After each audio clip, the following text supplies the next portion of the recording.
Hi, this is Claudia Filos with the Center for Hellenic Studies, and I'm here today with Gregory, Nagy, and Keystone. And once again, we're recording office hours for the spring 2016 edition of HeroesX, where we're taking your comments and questions from the community. So, Keith and Greg, thank you for joining me today. Okay, so happy to be here.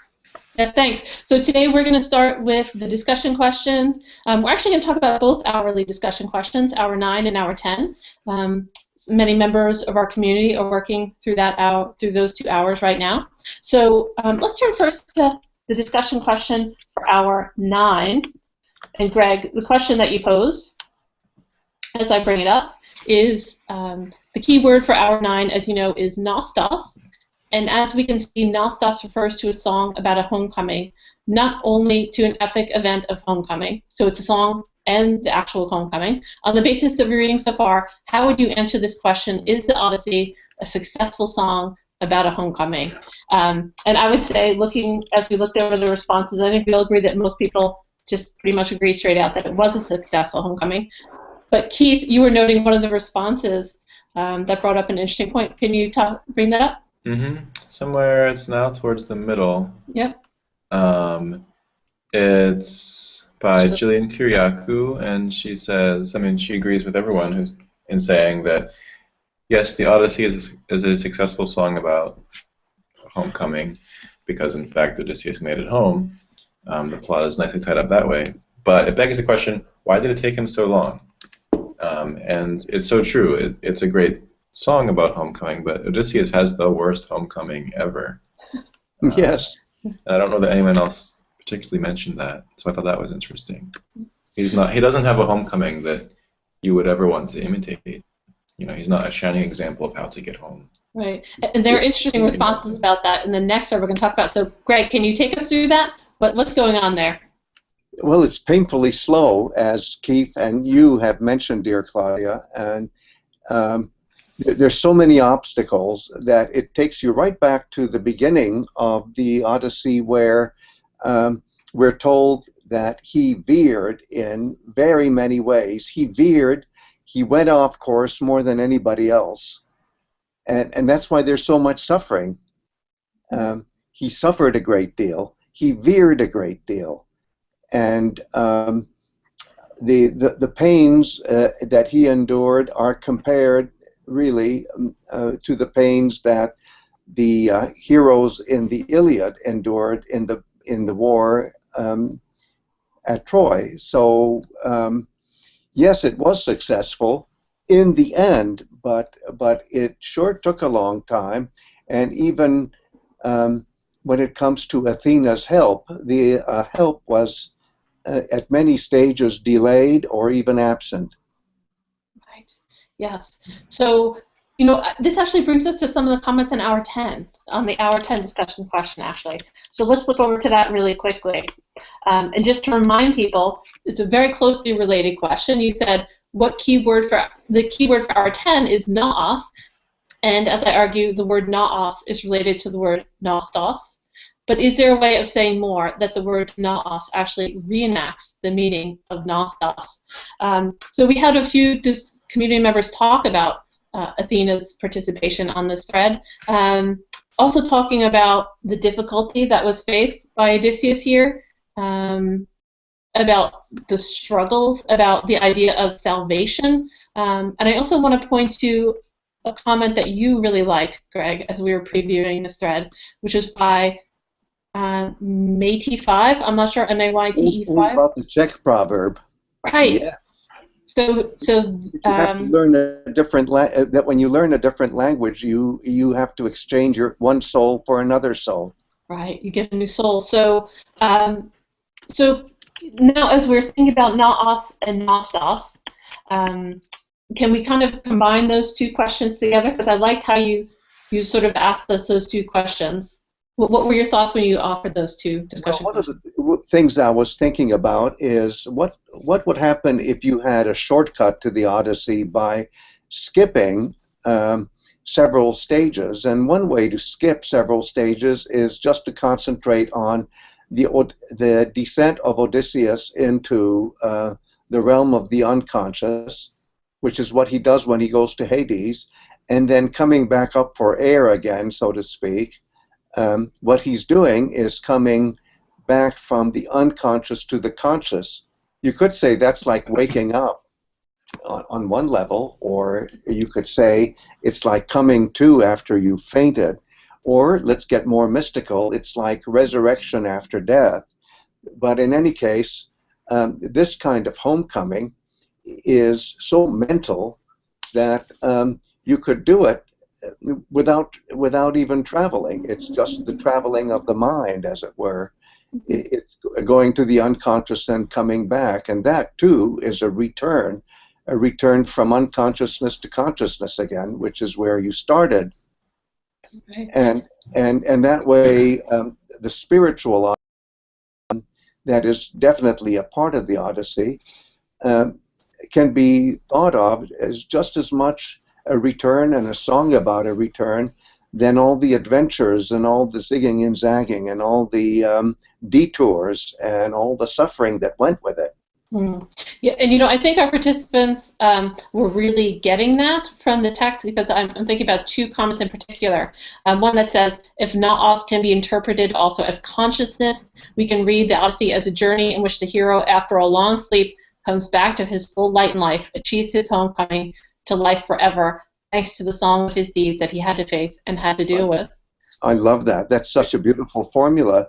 And when you think of Native American traditions about what is translated into English as vision quest, or a shamanic voyage of the soul from the here and now to realms beyond, and then coming back so that the story can be told, or could I say retold. That's what a nēpios, a coming to, is all about, and that is why, in a mystical way, a nēpios is a nostos. On the other hand, you could flip the whole formula and say that the nostos is not only the return of the hero from faraway Troy to Ithaca, it's also the return of the sun to daylight after nighttime. And what happens during that time? Well, sleep, being unconscious, and then when you wake up, then you return to a daytime existence, which is a conscious existence. So the symbolism can be very visual and very light and dark oriented. One of the other comments that we liked was that someone mentioned that the Odyssey could be sort of a touchstone for all the other stories about nēpios, right? And so that goes not just for people, I mean, certainly the Greeks, sea travel was an important aspect of their experience, and certainly that was a dangerous task, but also just that universal experience of coming back to light and life, as you say, with the sun, right? Oh, absolutely. And don't you think that even today, in everyday speech, when somebody says, oh, I had a real Odyssey with a lowercase o, as opposed to an uppercase o, that could just be a mental Odyssey even there, couldn't it? It's like going through a series of ordeals and then somehow coming out of it, or coming to, from these nightmarish experiences. And it's a nice pointer to the ritual aspects of hero cult that we're going to be concentrating on soon. How the hero is dead inside their tomb, but they've returned. They're back. They're present inside their tomb as well, in a way. And one of our participants focused on Elpenor as a quote unquote ritual substitute of Odysseus. I thought that was very clever. It's a kind of a modeling of what the cult hero aspect of Odysseus will be like, which is not spelled out as clearly for Odysseus as it is for Elpenor. Therefore, Elpenor is, in a sense, a mapping out of what exactly it is about the spiritual journey of Odysseus that makes Odysseus himself a cult hero, even though it's not spelled out as clearly as it is for this forerunner, as it were, Elpenor.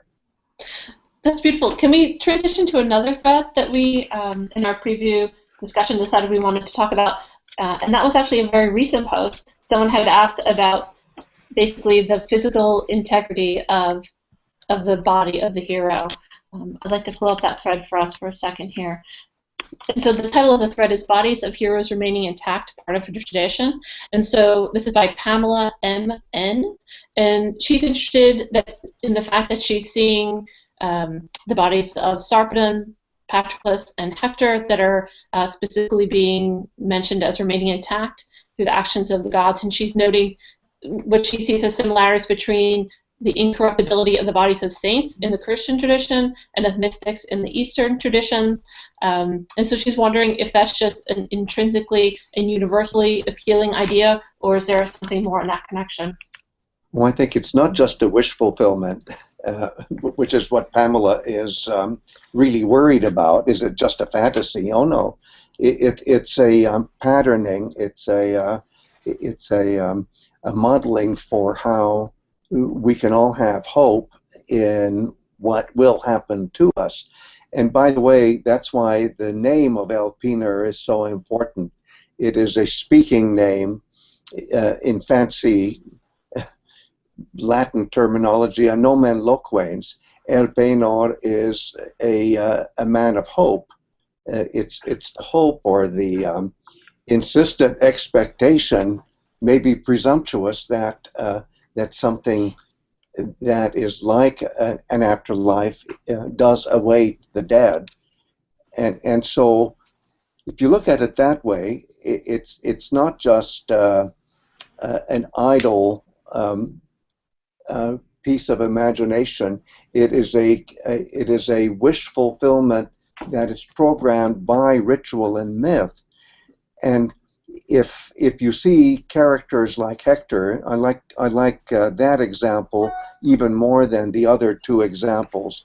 If you see a character like Hector being continually preserved from corruption of his body by the nectar that is poured on him by Apollo, what that is a foretelling of his status as a cult hero, where even though in our real life the body decays, in this other life the body will be, may I put it this way, glorified. Since there have been Christian analogies, in Christian terminology the term glorified body is even used.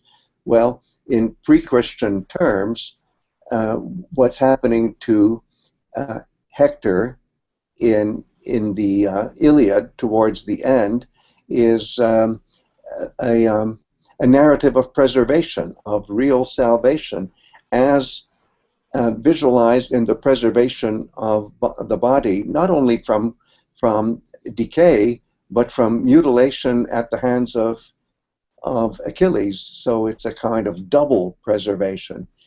And it's a foretaste that's not just an idle fantasy. It is a programmatic wish fulfillment. Mm-hmm. It reminds me of the way that in the Odyssey, Athena is always making Odysseus look really good and young. That's another, I think, kind of importation from ritual. Absolutely. Ritual depictions of heroes as youthful and perfect. Their bodies are, without blemish. That kind of thing is brought back into the stories.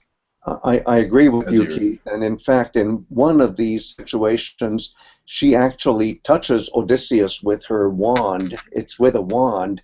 And next thing you know, he morphs into the idealized vision of himself. So no longer as the aging man, but as a man in his prime, somebody who therefore looks godlike, because there must have been some kind of divine intervention to make this happen.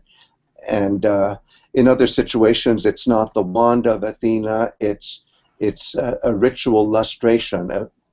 I shouldn't say lustration, let's try that again. A lustral bath, where there's a special washing by way of special waters that results in, again, a transformation from an aging body to a fully integrated body that remains permanently in its prime. Right, and we get that beautiful scene in the Odyssey where that you can see that kind of bathing, I think, is associated with Nostos. Oh, right? yeah. And Yes. and with Hero Cult, I think it says basically, Odysseus has this amazing bath, and he was basically treated in a way that like a god, right? Yes, exactly. Yeah. When he emerges from this bath, he is godlike. Yeah, Absolutely. yeah. Beautiful. Okay, so let's turn to some other threads, although I do want to acknowledge, Greg, that you were so great to work in the question of JJD with the etymology of Elpenor, so thank you for working that into your Thank you. thread. I think I want to pull up another question Well, here. could we talk a little bit about the interesting question concerning nēpios, Yes. where our participant understood clearly that somebody whose nēpios is cut off from somebody in three ways: intellectually, emotionally. No, let's do it in this order: intellectually, morally, and emotionally. Mm-hmm. But this particular participant was worried. Cut off from what? Answer: cut off from ancestors. Cut off from the continuity of parent to child, repeated over and over and over again. Cut off from what in traditional society was the ancestral way of doing things. In Greek, when people talked about worshiping ancestors or worshiping heroes or worshiping gods, one word they used was nomizo, which literally means I behave, I act the way my ancestors act. In other words, the way my parents acted, the way their parents acted, and their parents acted. And so it's the continuum of human experience, let's call it tradition with a capital T, that you must not be cut away from, because that is the source of intellectual and moral and emotional capabilities. That's beautiful, Greg. If people want to learn more about that word, which is, I think, related to nomos, right? Because where can we read about that? I don't remember off the top of my head. Have you written about that? Well, the word nēpios. Oh, yeah. Although, yeah, we do want to talk about nēpios. I meant nomizo. Oh, nomizo. Oh, Have you written that up? Well, the best place to explore that really is the Antigone of Sophocles, which the Heroes 25 social unit actually explored beautifully with a new edition of the translation and glossary and everything. But I'm jumping the gun, I think. Okay, good enough. Okay, so what I'll do is I'll post a passage about that, featuring that word from that. I think that would be great. Let's talk about nēpios and Susan Edmonds for 2 seconds. Is that okay? She's wonderful. Yes, because that comes full circle to what was challenging me in that very interesting intervention by one of our participants, where the question was asked, well, okay, I can see that there is a cutting off on three levels: intellectually, morally, and emotionally, but from what? And again, to repeat, to come back full circle, in the case of this word nēpios, it's being cut off from the ancestors. Yeah. One beautiful way to illustrate that is that the negative nēpios has a positive, which is ēpios. And ēpios is attested in contexts like kind, gentle, comforting, making you feel at home, all those kinds of meanings. And the point of comparison, when this word is used, this positive word, ēpios, versus the negative nēpios, is especially with regard to the word pater, which of course means father, So there are many, many situations in Homeric poetry where gentleness or kindness or showing the best kind of humanity is described as nēpios hoste pater. In other words, kind, caring, like a father. Mm-hmm. Well, that's certainly an idealized version of a father. It's not that all fathers are like that, but the idea is that fathers or parents in general, as the most immediate stage in the chain of ancestors, are the source for what makes us grounded as humans. But only in terms of seeing all of humanity, not just the most immediate stage, which is our parents, but going back all the way as far as you can go in our ancestry. Beautiful. And that really, I think we just want to mention one of the people who has really worked very intensely on this word is Susan Edmonds, and she's going to join our community for a discussion later this spring, so stay tuned for that. She's going to talk to us about picturing Homeric weaving, but she has a wide range of research interests, so it should be a really fun discussion. You know, I guess the final question I wanted to bring up today in our office hours is the thread that was posted asking the question, who does Homer read? And I know, Greg, you might want to talk for just 2 seconds about Homer and reading. And I think Lenny Milner, as you know, has joined this discussion and brought in some basic concepts. Sarah Scott has done an amazing job bringing in some quotes from your text about those basic ideas. But then I hope you'll maybe guide us to some other questions we might think about Homer. Sure, and I'm very grateful to my colleague and friend Lenny for weaving into that question other questions that could be asked, and then making it possible to answer the question in many different ways. I'll start with the concept of read.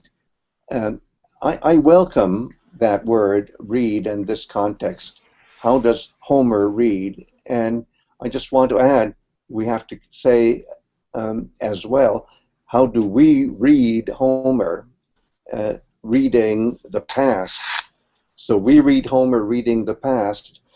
And of course, I don't need to repeat here that I, as a student of Albert Lord, and for that matter, my friend and colleague Lenny, as another student of Albert Lord, would, of course, insist that in the culture that generates this song-making tradition, in that song culture, a lot of the poetic creativity took place in an era when the technology of writing, and therefore reading the writing, had not yet taken hold.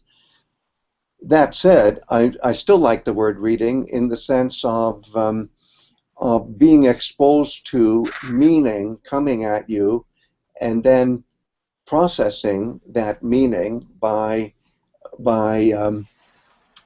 putting it in your mind. That process is a process of selection.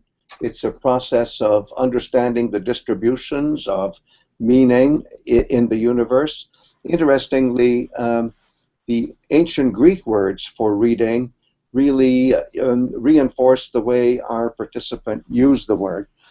The most common way to say what we translate as read is anagignosko, which literally means recognize. It's like having messages come at you and then you recognize the meaning of the message. That's reading. So that's one kind of reading, and that means that when Odysseus is encountering all the people back in his homeland, and they have to recognize him, that means that they have to read Odysseus. They have to read the real Odysseus. So that's one way to express the concept that we express in English by way of the word read.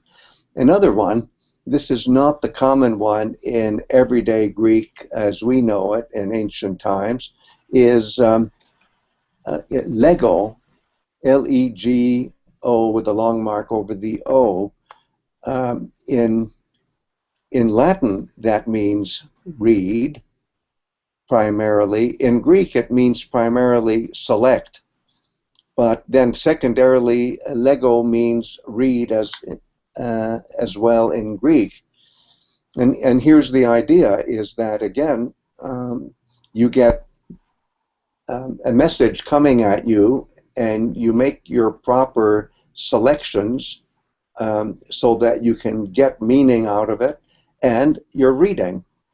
Still another one is Nemo, N-E-M-O, with the long mark over the O, which means literally distribute or find a distribution or arrange. And again, the idea is find the arrangement, find the pattern in whatever code is confronting you. You have to decipher the code and get the message. That's what reading is. So then finally we come back to the physical realities of reading something that is written by way of the technology of writing. And that too basically is a cognitive process. And interestingly enough, it's been proven by cognitive psychologists that in every culture, the activity of reading is actually in one way or another different from what it is in other cultures. There's no such thing as a universal cognitive mode of quote-unquote reading. It's very culture-specific, very culture-conditioned, and it's just a beautiful area of cognitive psychology that is well worth the trouble of investigating and thinking about and thinking with. Right, that was such a beautiful response. You know, I know that we're going to be able to, I think, point many discussions towards this section of the video. So I guess I just want to do one other thing, which is that question and your response reminds me of a post that you've just done for Classical Inquiries, where you asked and proposed an answer to the question, what is on Homer's mind, right? Yes. So I hope people will take a minute to take a look at that. I don't want to give away the answer because it's really beautiful. It's not a long discussion, but I think it'll be really great for jump-starting some more discussions. And it has to do with not only reading, but also understanding the message of compositions, musical compositions, for example, how a composer composes, and how we who are listening to the composer's compositions get it, as it were. Or again, we could say read it. How we read meaning. Totally awesome. Okay, so I think our time is wrapping up. I know there's more to be said, Keith, and I'm sorry I didn't get to hear any of your other comments. You have anything little small that you'd like to add now for the community right now? And don't make it small, Keith. There was one fun thing that I was thinking of when we were talking about Odysseus being transformed by Athena. It's his luxuriant hair is often mentioned, his curly hair or whatever flowing down over his shoulders. Yes. And it made me think of the transformations that we see in the Bacchae, when, especially in the video that we show, at least in class, I forget whether we have it also on HeroesX, but the transformations that Dionysus makes in the worshippers, and in this 80s rock video. We're not going to take it, right? We're not going to. Yeah. Twisted Sister, we're not going to take it. And we could link to that video on YouTube for people. So a morphologically similar transformation with the long curly hair, but a different, I think, background. Well, I think that's beautiful. But lots more thoughts about hair. We were talking about hair, I think, last time, and cutting it. And this time it's growing back. I'm so glad you mentioned that, because what we might also point people towards is that discussion in Masterpieces of Metonymy about how the hair of Zeus himself, which is about as cosmic as you can get, is then actually copied by Christian artists in trying to imagine the face and the head of hair of Christ himself. So I think that's a beautiful point. And I'm sorry about that. No problem. To the power editing. Terribly sorry. Don't worry. Oh my goodness. It goes on and on. It's okay. We're just gonna wait till it stops, and then we'll edit it out. I'm trying. Okay, I'm declining it. No, there, it's just. I'm so sorry. It's okay. Sorry. Don't be sorry. Okay, so Greg and Keith, thank you for those clarifications. I'm so glad we were able to add that at the end. And I'm still looking forward to our next office hours, which will take place in 1 week. But we'll be back in location, all in the same place at that point. So I love the final comments of Keith. That could keep us going for many more minutes. But I know I'm trying to be a better director here, so I'm trying to stick to the clock. We have to go, but so more next week, and we'll continue the conversation on the HeroesX discussion board. Thanks so much. Thank you. Bye. Bye. Bye.